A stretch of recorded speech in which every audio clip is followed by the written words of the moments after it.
I'm going to show you guys how to make a mint julep, which is a drink. Typically we don't show those because they contain alcohol and they contain sugar, which I try to avoid, but we're going to make an exception today.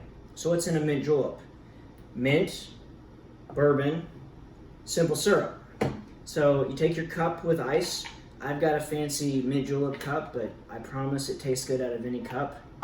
And you take your mint and you just sort of gently rub it, muddle it up a little bit, get the flavors going. You can buy mint at the store for $3 or $4 for a tiny package, or you can find it growing in a lot of places, and it grows back super easy. So I've muddled my mint, I've put it in. I'm gonna open my bourbon. This is cheap bourbon, but it's in an expensive looking container. Use whatever kind of bourbon you like. If you use the super expensive bourbon, it's kind of a waste in my opinion because you're covering up the good flavor with sugar water. So I'm using cheap, but let's call it mid-grade bourbon. And I'm just gonna put 1-to-1 parts. So here's 1 part bourbon. There we go. And then I've got my simple syrup, which is, again, you can buy it at the store, or if you're cheap or have a little extra time, you take equal parts regular sugar and water.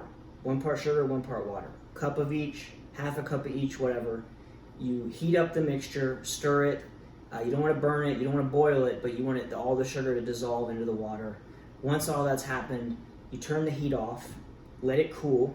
What I did as I'm letting it cool, I put these mint leaves in it so that the flavor would infuse.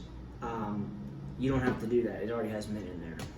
Either way, we're gonna just try to pour in 1 shot of the syrup.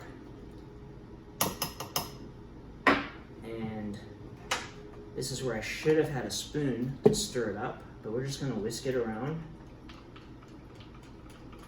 Use a clean finger. And taste. That's perfect. Hope you guys try this and enjoy. Remember to be responsible, and if it's too sugary, add more of this. If there's too much of this, add more of this. Cheers.